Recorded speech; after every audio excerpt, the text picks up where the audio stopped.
아름다운 자연경관, 드넓은 정원까지 왠지 공원일 것 같은 이곳은 바로 국립중앙박물관입니다. 우리나라를 대표하는 국립중앙박물관은 총 40여 개의 상설 전시관을 모두 둘러보는 데만 총 11시간이나 걸린대요. 하지만 오늘 제가 여러분들을 알짜배기 소스로 초대해볼까 하는데요. 그럼 따라와 보실까요?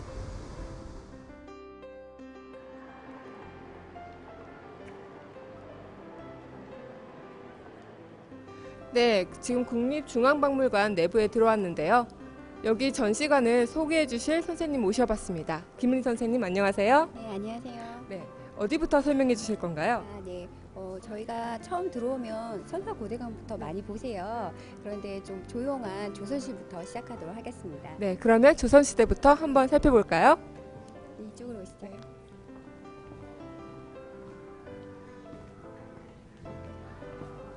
선생님, 이거는 김정호가 만든 대동여지도 맞나요? 예, 맞습니다. 대동여지도 어린이들이 동화책에서 많이 봤을 거예요. 그리고 흔히 생각하시는 게 김정호가 답사만에서 만든 거로도 많이 알고 계시고요. 잘못 알려진 부분이 참 많습니다. 그래서 아이들한테 이거를 보여주면서 잘못 알려진 부분을 우선 알려주거든요. 그래서 대동여지도 큰 특징이라고 하면 목판지도입니다. 자, 위쪽에 보시면요. 나무판인데 되게 까맣죠. 네. 이제 먹물을 많이 묻혀서 네. 계속 찍어내다 보니까 그런데요. 네. 옛날 지도는 손으로 직접 그려서 했어요. 그래서 많이 만들어내기가 어려웠는데 목판 지도기 때문에 먹물을 묻히면 계속 찍어낼 수가 있습니다. 네. 대량 보급이 가능하죠. 그리고 대동여 지도는 이런 목판을 찍어내면 종이 한 장밖에 안 나오죠. 그래서 이렇게 찍어낸 목판들을 계속 연결하면 이게 접어지는 절철시 책자가 되겠습니다. 그래서 접어지는 이런 절철시 책자를요 피면 네. 22개의 책이 있거든요. 그래서 대한민국을 22축으로 나눠서요 펼쳐놓으면은 대한민국 전도가 되겠습니다. 근데 대동여지도 여기 좀 볼게요. 네. 요즘 우리가 보는 지도랑 상당히 많이 틀립니다. 네. 우리 현재 지도들은 산이 삼각형으로 이렇게 하나만 딱 되어 있거든요. 네. 근데 이거는 연결이 되어 있어서 톱니바퀴처럼 보입니다. 산맥으로 이렇게 연결해서 산맥을 표현했고요. 그리고 가느다란 곡선은 물줄기고요. 네. 직선은 도로가 되겠습니다. 직선이 도로군요. 네, 그리고 직선 부분에 보면 점이 톡톡톡톡 찍어져 있는데요. 네. 심리마다 하나씩 점을 찍어놔서 음. 거리 측량이 가능하도록 했습니다. 네. 대동여지도는 1861년에 초관을 했고요. 수정을 해서 1864년에 재간행을 하게 됩니다. 그리고 대동여지도 목판은 아쉽게도 다 남아있지는 않습니다. 저희 국립중앙박물관에 11개가 있고요. 네. 그리고 숭실대 기독교 박물관에 또 하나가 남아있어요. 외규장과 의궤를 보실 텐데요. 작년에 145년 만에 기억 외규장과 네. 의궤에서 특별전을 했었는데 많은 분들이 굉장히 와서 보셨어요. 여기 옆에 있는 데 가서 보도록 하겠습니다. 네, 알겠습니다. 네, 지금 여기 보시는 게 프랑스에서 돌아온 외규장과 의궤입니다. 네, 의궤는 행사가 끝나고 나서 만드는 보고서라고 보실 수가 있어요. 네. 우리도 행사 끝나면 보고서 하듯이 네. 왕실에서도 그렇게 했는데요. 네. 그래서 사신을 맞이한다거나 아니면 결혼식이나 장례나 이런 게 있을 때 임시 기구가 도감이 설치가 됩니다. 그러면 도감에서 그 행사의 진행을 모두 다 기록을 하고요. 그 필요한 물건이라든가 이런 게 그린 게 도서리고요. 네. 그리고 행차도 저기 모니터 보이시나요? 네. 그러면 저런 반차도나 이런 게 다 안에 들어가게 됩니다. 아. 그래서 이런 그 의궤는 5건에서 9건 정도 제작이 됩니다. 그래서 하나는 임금님이 모시는 어람용으로 네. 특별 제작이 되고요. 나머지는 군상용으로 5대 사구나 이런 데 보관이 되겠습니다.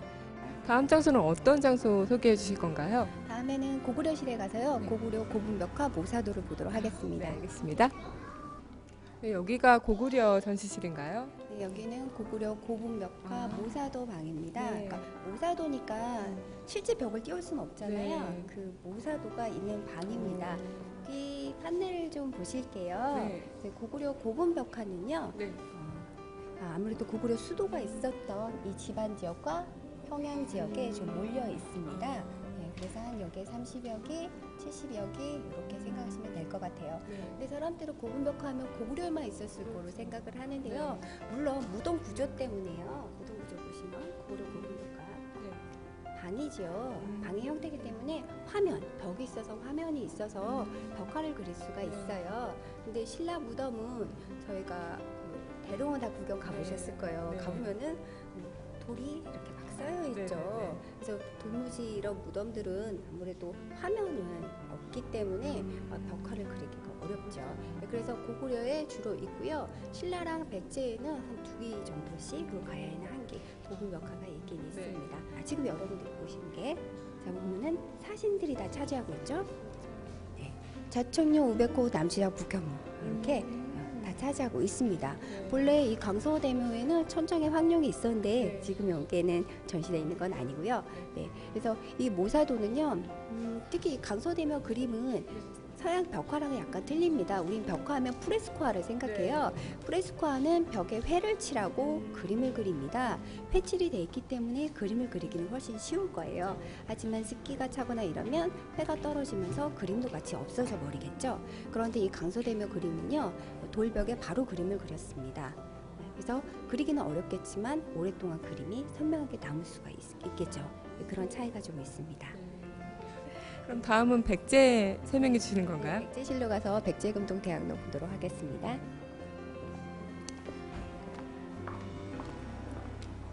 저희는 지금 백제실에 왔고요. 네. 백제금동대학로를 보도록 하겠습니다. 네. 이게 국사책 표지에 나와서 그런지 학생들이 너무너무 좋아하는 그런 인물이 되겠습니다. 맞아요. 되게 친숙하시죠? 네. 이 백제금동대학로는 부여 등산이 절터 자리에서 발견이 됐어요. 네. 향로니까 당연히 절에서 썼겠죠. 그리고 당연한 건데 금동이면 동에 금을 입힌 거잖아요. 그죠? 근데 사람들은 처음 만들었을 때 반짝반짝했을 거란 생각을 안 하고 단순히 금모습만 생각을 하세요. 그래서 유물을 볼 때는 이름을 봐도 금동 옛날에 반짝거렸겠구나. 향로니까 향을 피웠던 절에서 네. 사용했겠구나. 이런 거 생각하면서 보시면 더 좋을 것 같습니다. 이 대학로는 진흙 같은 그런 네. 흙 속에서 발견이 됐어요. 진공 상태에서 발견이 됐는데 보시면 모양이 손상된 게 없죠. 네. 금색만 퇴색을 네. 했습니다. 구조를 보시면 밑에 받침은 용이에요. 네, 용이 주둥이로요. 네. 연꽃질을 꽉 물고 있어요. 네. 발톱을 이렇게 세웠죠. 네. 그리고 연꽃 위로는 산들이 많이 겹쳐져 있습니다. 이런 산이 겹쳐진 것을 박산이라고 하는데 네. 신선들이 사는 곳을 나타내요. 그리고 제일 위에는 봉황이 있어요. 그런데 봉황 밑에 잠깐 볼까요? 네. 3-5마리가 전부 봉황을 쳐다보면서 고개를 돌리고 있죠. 네. 그리고 그 중간중간에 사람 5명이 네. 악기들을 연주하고 있습니다. 이제 와나비나 피리, 북 같은 악기들을 연주하고 있어요. 그래서 어떤 학자분이 이렇게 해석을 하세요. 이제 용은 지금 보면 물결이 있는 게 보이실 거예요. 네. 동양의 용들은 물속에 살다가 하늘로 올라가죠. 그래서 음양사생에 보면 물은 음을 나타내고요. 봉황은 양의 짐승입니다. 네. 그래서 음양과 연꽃, 연화화생, 불교 사상과 그리고 신선들이 사는 곳 도교. 그래서 음양과 불교, 도교, 고대 사상이 총융합되어서 표현되어 있다. 이렇게 그러네요. 해석하시기도 합니다. 그리고 향을 피우는 방법은 봉황을 붙잡고요. 네. 열면 됩니다. 가운데가 갈라졌죠? 열려요. 네. 그래서 향을 피우고 집어넣고 뚜껑을 닫으시면 네. 산 뒤로 구멍이 뻥뻥뻥뻥 10개가 뚫려 있어요. 그리고 봉황 가슴에 구멍이 2개 뚫려 있어서 네. 총 12개 구멍으로 연기가 솟아나게 됩니다. 네, 구멍은 이렇게 위로 보면 구멍을 확인하실 수가 있습니다. 그러네요. 네. 네, 지금 백제 금동대학로를 봤는데요. 다음은 어디 설명해 주실 건가요? 네, 다음은 신라시로 가서 금관과 금허리띠 보도록 하겠습니다.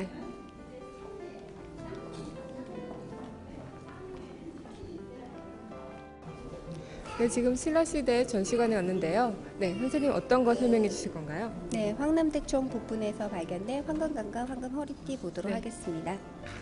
이게 그 금관 허리띠인가요? 네, 대릉원 다 가보셨을 거예요. 네. 사람들은 거기 들어가는데 이제 천마총 다 구경하시죠. 네. 그래서 천마총이 제일 큰 무덤인가 보다 막 이렇게 생각하시는데 그렇진 않고요. 네.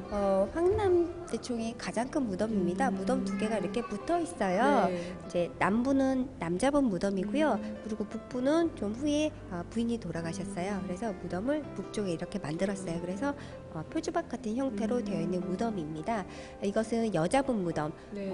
왕비로 추정되죠. 계시죠? 그분의 무덤에서 나온 황금관과 황금 허리띠가 되겠습니다. 신라의 황금관들은 거의 비슷합니다. 앞에 나무 모양 같은 게 3개, 뒤에 사슴뿔 같이 생긴 게 이제 2개가 붙어 있고요. 그리고 옥이 이렇게 휘어져 있죠. 네. 그래서 고곡이라고 하는데 뱃속에 있는 태 모양을 닮았다고 해서 생명을 상징한다고 해석하는 이런 고곡과 동그란 열매 같은 달개가 많이 달려 있습니다. 그리고 앞쪽에 보면 귀고리 같은 모양이 달려 있죠. 그래서 저거 보시면서 아 되게 무겁겠다 막 이러시는데 속이 텅 비어 있습니다. 안 무거워요. 그래서 그 얇은 금판을 오므려 가지고요. 이렇게 장식이고요. 귀걸이는 아닙니다. 그리고 허리띠에도 지금 빨간 천이 되지 않습니까? 그것처럼 옛날에도 이렇게 천이나 가죽이 돼 있었을 텐데 사가서 지금은 없어진 거고요. 그래서 저희가 옛날에 이랬다 해서 해놓은 거예요. 그리고 아래 보면 드리개들이 많이 있죠. 역시 고곡이나 저쪽에 보면 뭐 물고기, 칼 뭐 이런 게 달려 있습니다. 이런 모티프들은 북방 유목민족 영향을 받았다고 보고 있습니다. 그들은 이동을 자주 하기 때문에 항상 쓰는 거는 허리에 차고 다녔다가 빼서 다시 쓰고 걸고 이랬는데 거기에서 연했다고 보고 있습니다. 그리고 이 황금관은 왕만 썼을 거라고 생각하시는데 지금 제가 말씀드렸을 때도 여자분 무덤에서 나왔습니다 그랬거든요. 그리고 기마인무령 토기 같은 경우에도 이제 금령총이라고 남자 어린이 무덤에서 그게 출토가 됐는데 그 금령총도 남자 어린이가 황금관 황금허리띠를 착용하고 있었어요. 그래서 신라에서는 왕뿐 아니라 왕족들도 황금관 황금허리띠가 착용 가능했다는 것을 추정할 수 있겠습니다. 네, 지금 고구려, 백제, 신라, 삼국시대 다 살펴봤는데요. 다음은 어느 시대를 갈 건가요? 네, 같은 신라긴 한데요. 일반 분들이 굉장히 잘 아시는 아주 귀여운 유물을 보도록 하겠습니다. 기마인무령 토기 보도록 하겠습니다. 알겠습니다. 네, 지금 말 탄 사람 토기 앞에 와 있는데요. 선생님 설명 한번 부탁드릴게요. 네, 제가 어릴 때만 해도 이거를 기말무령 토기 이렇게 배웠었어요. 그래서 아마 어르신분들도 입에 그렇게 많이 익으실 거예요. 지금 한글로 많이 풀었어서 말탄 사람 토기라고 하는데 이거는 세트입니다. 그래서 여기 보면은 신하의 모양을 하고 있고요. 저쪽에는 주인님의 형상을 한 분이 계세요. 그래서 2개가 세트가 되겠고 또 지하철 3호선 경복궁역에 내리시면 이 모형이 이렇게 커다랗게 서 있어서 굉장히 친숙하실 겁니다. 그리고 관람객들께서 자주 하시는 말이 이 복제품이 집에 있다. 인사동에 많이 판다. 그래서 많이들 집에 복제품을 소장하고 계시더라고요.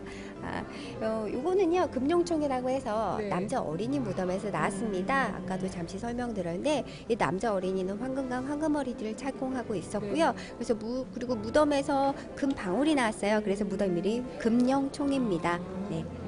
예사 어린이 아니었겠죠. 아마 왕자였겠죠. 네. 이거를 딱 보시면 이거 돌인가 보다, 센가 보다 막 이러세요. 그래서 질문을 드리죠. 뭐로 만들었을까요? 근데 뻔히 이름이 톡이라고 되어 있는데도 돌이에요, 쇠예요, 막 이러세요. 보이는 게. 네, 톡입니다. 흙으로 만들었는데 돌같이 쇠같이 보여요. 그 이유는 굽는 온도 때문에 그렇습니다. 흙은 낮은 온도에서 구우면 좀 붉은 빛깔을 띠고요. 신석기 빗살무늬 톡이 이렇게 생각하시면 돼요.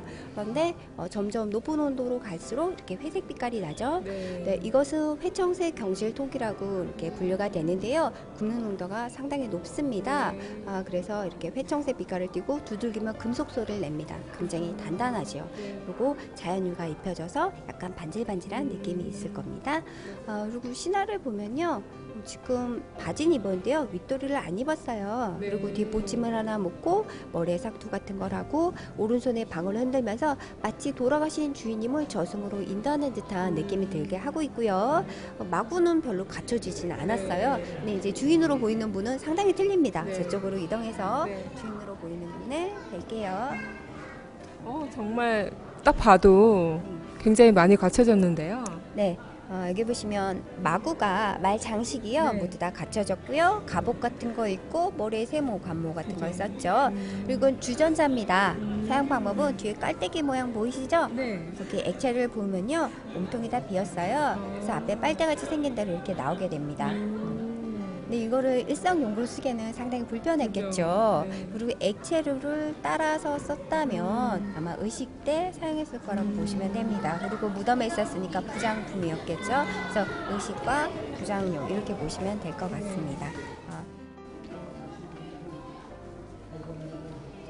네, 앞에 보시는 것은 국보 3호인 북한산 신라 진흥원 수습입니다. 그런데 글씨가 안 읽히실 네. 거예요. 마모가 너무 심해서요.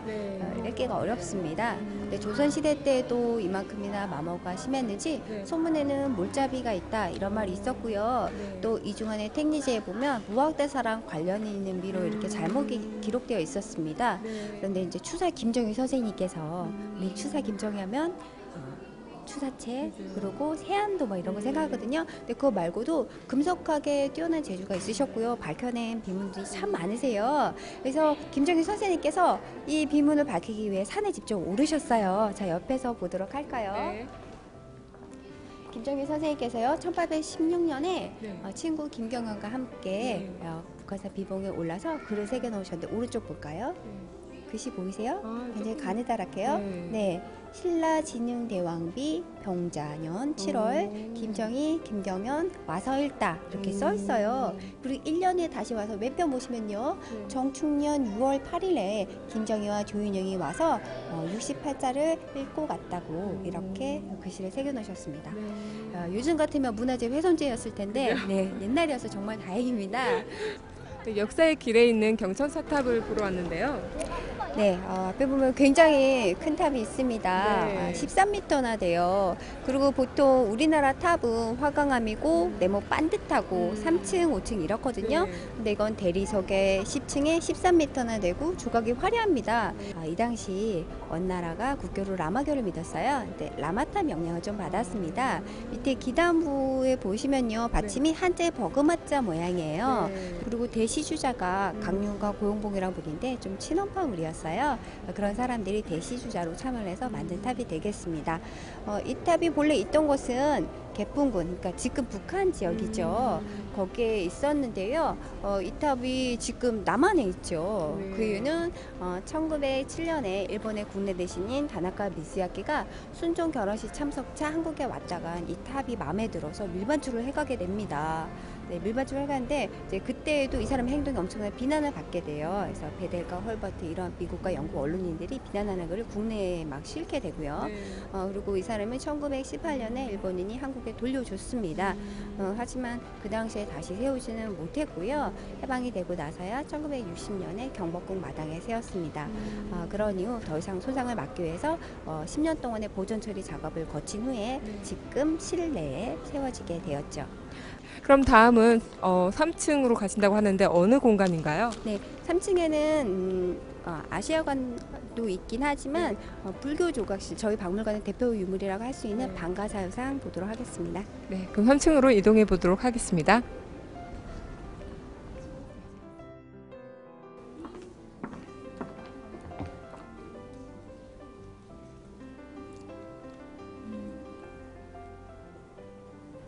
여기는 방이 굉장히 엄숙한데요. 네. 네, 지금 저희가 방가사유상 방에 왔습니다. 이 방가사유상은 저희 박물관 대표 유물이기도 하고요. 방가사유상 유명한 게 두 개가 있어요. 국보 83호와 국보 78호인데요. 번갈아 가면서 교체 전시를 합니다. 지금 보시는 것은 국보 78호 방가사유상이에요. 근데 일반 분들은 78호보다 좀 더 이제 동글동글한 이런 인상을 느낄 수 있는 국보 83호를 더 좋아하시긴 해요. 네, 앞에 보시는 이 국보 78호 방가사유상은 금동상입니다. 금동물이에요. 그러니까 아까 1층에서 말씀드린 것처럼 동에 금을 입힌 거죠. 근데 역시 금이 좀 많이 벗겨져 있습니다. 그리고 이 아래 의자 부분에 보면은 밑에 구멍이 뚫려 있죠. 그래서 속안은 비어 있다는 걸 아실 수가 있습니다. 그리고 머리 부분에는 좀 복잡하게 생겼지만 이 끝쪽 부분 보시면요, 가장자리 부분에 해랑 초승달 모양과 달 모양 같은 게 들어있어요. 이런 걸 1월식 간이라고 하고요. 사산조 페르시아에서 실크로드 따라 중국, 우리나라에까지 이렇게 보관 장식에 영향을 미쳤다고 보시면 되겠습니다. 그리고 어깨 보면 옷자락이 이렇게 올라가 있어요. 이건 중국 동일 시대 때 이 불상 영향을 좀 받은 건데요. 몸에 있는 에너지, 기를 나타내는 표현이라고 보시면 되겠습니다. 이런 방가사의상은 자세에서 이름이 나왔어요. 다리 모양을 다리라고 치면요, 이렇게 하고 있으면 가부좌를 들었다고 하는데 가부좌를 든 자세에서 왼쪽 다리만 내렸어요. 그래서 반만 가부좌를 했다. 그래서 반가 생각한다 사유, 그래서 방가사의상이라고 말을 합니다. 그리고 방가사의상은 두 가지로 해석을 하는데요. 하나는 태자 시절 석가모니가 나무 아래에서 생각에 잠긴 모습, 그래서 태자상, 사유상 이렇게 보기도 하고요. 그리고 다른 한 가지 해석은 석가모니 부처님이 돌아가셨죠. 네. 이제 돌아가시고 나서 56억 7천만 년 뒤에 적가마득한 미래에 미륵이라는 분이 오시거든요. 네. 그래서 그분이 용화수 아래에서 3번의 설법을 하는데 그 중에 한 번이라도 듣는 사람은 구원이 된다고 했어요. 근데 현재는 도솔천에서 저렇게 미래를 생각하고 계시거든요. 그래서 도솔천에 계신 미륵 보살로 보는 경향이 있고요. 또 태자 사유상으로 보는 경향이 있습니다. 근데 저희는 학교에서 미륵 보살로 많이 배웠을 겁니다. 네. 이렇게 두 가지 생각하시면 되겠습니다. 네. 그러면 다음은 마지막 작품 하나 더 남았는데요. 네. 다음에는요, 저희 고려시대 때 종인 천흥사종 보도록 하겠습니다. 네, 지금 여기 보시는 종은 천흥사 종이라고 하는데요. 선생님, 이 종은 어떤 종인가요? 네, 우선 종하면 다들 에밀레 종만 네. 생각하시고요.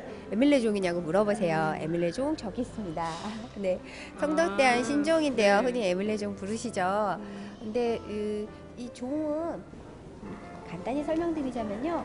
우선 종은 중국에서 시작되긴 했어요. 여기에서 시작되긴 했는데 중국 종은요, 이 고리 부분에 보면은 이게 용인데요, 머리가 두 개인 거를 보실 수가 있어요.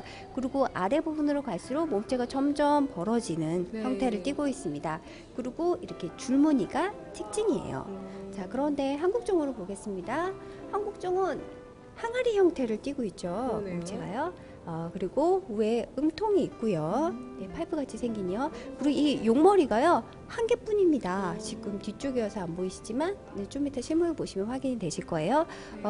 그리고 여기 보시면 연각이라고 해서요, 이렇게 네모란 박스 형태가 4개가 배치가 되고요. 네. 그 안에는 이렇게 연꽃 모양 같은 게 꼭 9개씩만 들어가는 이런 규칙성을 네. 보이고 있습니다. 항아리 형태로 참 아름답죠. 그리고 당좌, 종치는 부분인데 여기도 굉장히 아름답게 조각이 되어 있죠. 이 양쪽으로 이런 주악천의산이라든가 아니면 불보살상 이런 것들이 조각이 되어 있어요. 그런데 이제 일본종을 보도록 하겠습니다. 네. 일본종은요, 중국종처럼 용의 이제 고리 부분에 용머리가 2개입니다. 네. 그런데 이거는요, 항아리 형태도 아니고 A라인처럼 뻗은 것도 아니고 네. 약간 두 개를 섞은 듯한 느낌이 약간 들죠. 그리고 중국종 느낌이 나는 줄무늬도 있고요. 한국종 비슷한 이렇게 그러네요. 네, 영각 비슷하긴 한데 이거는 영각도 아닌 것 같고 연꽃 네. 모양도 아니고요. 또 이 숫자가 일정하지가 않습니다. 네, 그래서 두 개를 섞어 놓으면 대충 이렇게 나오겠구나 이렇게 보셔도 될 것 같아요. 네. 일본종한테 조금 미안한 얘기지만요. 그래서 제 눈으로는 한국종이 가장 아름다운 것 네. 같습니다. 성덕대한 신종은 경주박물관 마당에 가시면 실제로 보실 수가 있어요. 네. 자, 이게 우리나라의 전형적인, 그러니까 통일신라 시대 때 종 형식이다 보시면 되겠고요. 근데 옆에 있는 이 천호사종은 고려 시대 때 종이에요. 그런데 전통 양식을 좀 충실히 따른 네. 종인데 고려 시대에 와서 틀려진 점을 좀 볼 수가 있습니다. 뭐가 틀려졌나 좀 보실게요. 네. 자, 아까 말씀드린 대로 전통 형식의 우리나라 종의 항아리 형태를 띠고 있고요. 네. 자, 음통이 있어요. 네. 몸체랑 연결되어 있어요. 그래서 음. 구멍이 뚫려 있어요. 근데 용 머리가요, 하나라고 했는데 하나 맞습니다. 네. 그런데 용 머리가 얼굴을 이렇게 들고 저희를 쳐다보고 있거든요. 그러네요. 네, 그래서 고려종은 저렇게 얼굴을 들고 있고요. 통일신라 시대 때 종은 용이 머리를 좀 아래를 이렇게 숙이고 있어요. 그래서 네. 마치 종을 물고 있는, 들어올리는 듯한 그런 느낌이 들기도 합니다. 고려시대 때 종이 아까 용이 머리를 드는 것, 그리고 위패 형태의 면문이 등장하게 됩니다. 네. 그래서 성거산 천흥사 이렇게 위패 형태로 면문이 되어 있죠. 그랬다가 고려 중기 이후로 가게 되면요, 종이 좀 작아집니다. 네. 40cm 내로. 저쪽에 보실까요? 종이 크기가 작아지죠. 네. 역시 고려종입니다. 네. 고려종인데 용머리를 보면은 고려종인지 아실 수가 있을 그렇네요. 거예요. 네, 용이 저희를 쳐다보고 있네요. 네. 네. 고려종이고요. 크기가 좀 작아졌죠. 그리고 이 윗부분에 네. 보시면은 이렇게 연꽃 모양 같기도 하고 구름 모양 같기도 하고 이런 게 조금 서 있어요. 이렇게 그 입상 화문대 그러니까 약간 무늬가 올라와서 서 있게 되고요. 그리고 위패 모양의 명문 보이시죠? 네. 그래서 역시 고려종 특징을 충실하게 보여주는 그런 종이 되겠습니다. 그래서 마지막으로 지금 저희가 고려종을 봤어요. 네. 그러면서 세 나라의 종이 어떻게 틀린지 그리고 우리나라의 전형적인 종의 형태 그것까지 살펴봤습니다. 네. 지금까지 정말 열심히 설명해 주신 김은 선생님 감사드립니다. 네, 감사합니다. 국립중앙박물관은 아시아에서 가장 크고 세계에선 6번째로 큰 박물관이라고 하는데요. 그만큼 관람하시는데 많은 시간이 걸리겠죠? 하지만 오늘 제가 소개해드린 소스대로 관람을 하신다면 우리나라의 미술과 문화의 정수를 한 번에 볼 수 있지 않을까 싶은데요. 국립중앙박물관에서 문화가 산책 강미선 아나운서였습니다.